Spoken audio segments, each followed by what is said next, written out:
Hi you guys, and welcome back to Healthy House on the Block. I'm Amanda and I'm here sharing all kinds of healthy house tips on creating an indoor space that truly supports your health and wellness.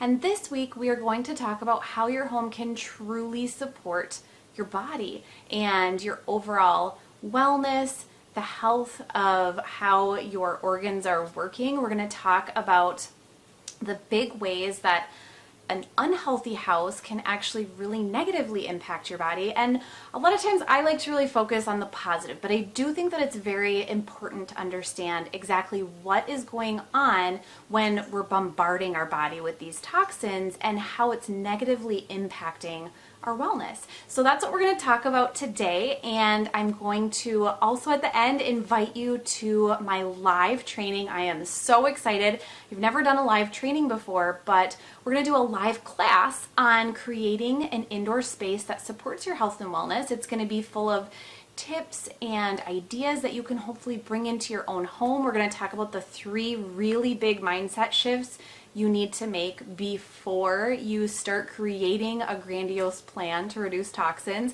And so look for that at the end. So the term healthy can be such a broad idea of so many different areas of your life. And healthy living has evolved so much over the years, and to be honest, I'm actually kind of loving what it means right now.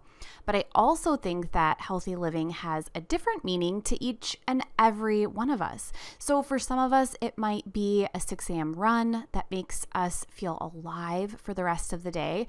For others, it could be slow meditation before bed to give you restorative sleep.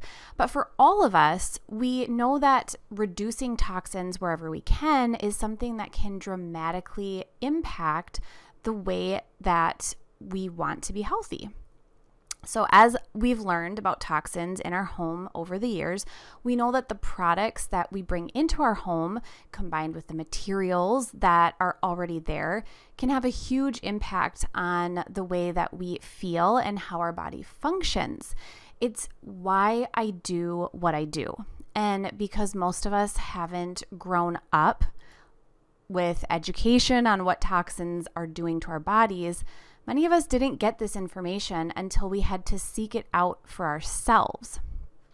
And even then, we only have so much time to learn and then more time to change.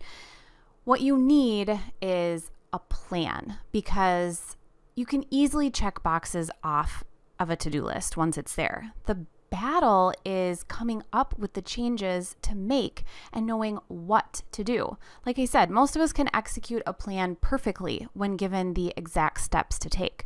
So let's take a look at what it means and then how to create a step-by-step plan that makes sense for your family, because we're all different and have different needs in our homes and in our families. A cookie cutter plan just really isn't going to cut it anymore. So I was born in the 80s, grew up in the 90s, where the word healthy meant a totally different thing than it does today. And dare I say, in 10 years from now, it will probably mean something different than today. So you may be able to remember the days of zero-fat diets and cardio workouts. And thankfully, our health and wellness has come so far since then. And we know that our bodies thrive on natural food rich in healthy fats. We know that our body's health is more about how we feel and less about appearance. Our health is as much about our surrounding environment as it is about our food and our exercise habits. We all want to live lives that are full and long, and taking care of what we surround ourselves with each and every day is just as much a part of being healthy as the desire of being fit. It all goes hand in hand. And so many of us are just now realizing this. And I don't know about you, but it was kind of a relief to me to realize that healthy means things that feel good to my body and my mind and my soul. The biggest burden lifted off me in creating a healthier home was the realization that I didn't have to rework my entire home or all my habits surrounding my home life. Of course, many of them naturally change as we swapped out items, but when they naturally change, it's an easier process than when I try to flip everything upside down and swap everything out right away and change every habit for a healthier one. Another enlightening realization was that I didn't have to spend extra money or spend hours of time to make my home healthier.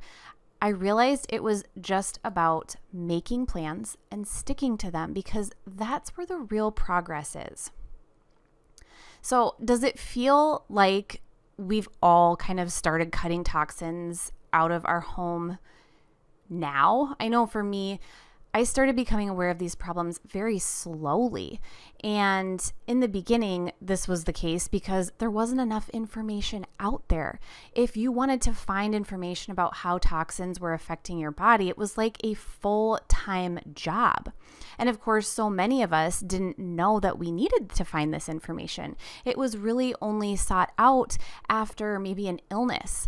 But what happens when more and more people are suffering from disease after an illness that didn't suffer before? We all start to realize that something is going on and change has to be made. And that's the point that we're in right now. We've seen an increase in illness and disease for the past years, and now we know that something has to be done. And while I think you do still have to seek this information out on reducing toxins at home, there is so much more information out there to help you make decisions about your home and your habits than ever before. So you might be wondering, does a toxic house really matter? In one word, yes, it absolutely matters to your health and wellness. Toxins in our home are being studied more and more. And with each new study, it seems like we're finding more and more evidence that toxins are harming our bodies, our minds, and our well-beings. So we're going to go through a couple of the big ones right now. So hormone disruption. I do think this is kind of a buzzword. It is something that negatively affects so many other areas of wellness. And because we have a variety of hormones and areas of our endocrine system, the negative effects can be numerous. So it looks like lowered immunity response, metabolic dysfunction, increased risk of ADHD and developmental delays in children, reproductive system dysfunction, increased risk of certain types of cancer. Another one is liver damage. Toxins are also really hard on the whole body, but in general, we see it in the liver. The liver has an important job of detoxifying our body on a regular basis, and whatever we put into our body, onto our body, or surround our body with, is what the liver ends up dealing with. So once the liver becomes overworked, it can lead to disease, which at that point, it can be irreversible, but the good news is that a study done in 2021 showed that we actually may be able to reduce the risk for liver disease by reducing home toxins in our environment, a very easy step. Products are required to advertise that the toxins inside are cancerous, but the truth is that so many products we bring into our home, from our health and beauty products to our furniture, contain carcinogenic materials. Radon, another carcinogen, can also be found in many of our homes without us even knowing it. Allowing our body to thrive in a toxin-free space means that we're creating an environment that will help reduce the risk of cancer. Cancerous toxins seem to be everywhere in our world, and so by reducing carcinogenic toxins at home, we can give our body the break it needs to heal. Toxins like polyvinyl chloride and VOCs have been linked to a number of negative health effects, but one of the big ones is reduced neurological function, as well as overall negative effects on the whole neurological system. And finally, mental health. Toxins like mold and pesticides in your home have also been linked to a variety of mental health issues. In recent studies done on families who have suffered these problems in their own home, they found that it can contribute to depression, anxiety, nervousness, insomnia, paranoia, and even mood changes. So, how to take your healthy living to the next level? One thing I love about homes and families in those homes is that they are all unique. Finding the right balance to create a healthy lifestyle is kind of like putting a puzzle together, and no two families or homes will be exactly the same. Even my priorities to other building biologists are different, and what my family will tolerate and what I can change at home looks different than in other homes. And so while there are some really big ways to take your healthy living to the next level with your home space, just remember that the specific starting spot and the specific order of steps that you are going to take are going to be unique to you and to your budget and to your time and your needs. So this is the exact reason why I think it's so crucial to create a plan for yourself that will be able to be easy for you to follow as you make changes to your home and your habits, because we all know that we can't make too many changes at one time. It's not sustainable for us as habits. And you know what happens when you try to change everything at once? You can only manage it for so long until you start slipping back into old habits. And it's not beneficial to your budget or your bank account. So many healthy home changes will take both time and investment from you, and that's why it is just not plausible to make all the changes at once. So I'm very excited to invite you to a live training that I'm going to be doing. You're not going to want to miss it. You can sign up now. It's next week, and it's where I'll be taking you through 3 mindset shifts that you are going to want to make before you start changing your home and customizing a plan and creating a blueprint. I have a link at the bottom of the video description, and you can sign up for a time that works for your schedule. So healthy living is exactly what it sounds like. It's a lifestyle. And when you've been living one particular lifestyle for a while, it becomes a habit.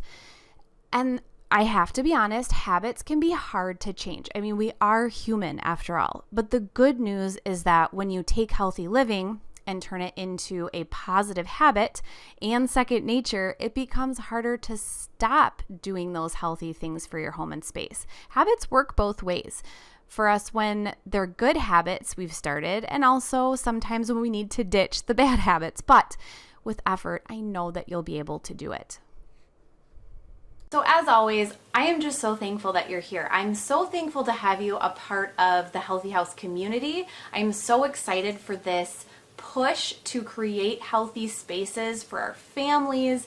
I think then it kind of morphs into creating healthy school spaces, building spaces.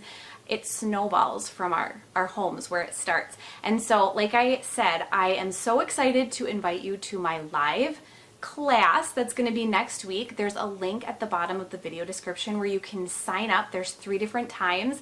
Pick whatever works for you. I'll be doing 3 live classes where you can ask questions, and we're going to go through some really important information on what you need to understand before you start creating a healthy house. Otherwise, subscribe to my channel, because I will be here again next week with a healthy house tip on creating an indoor space that truly supports your health and wellness.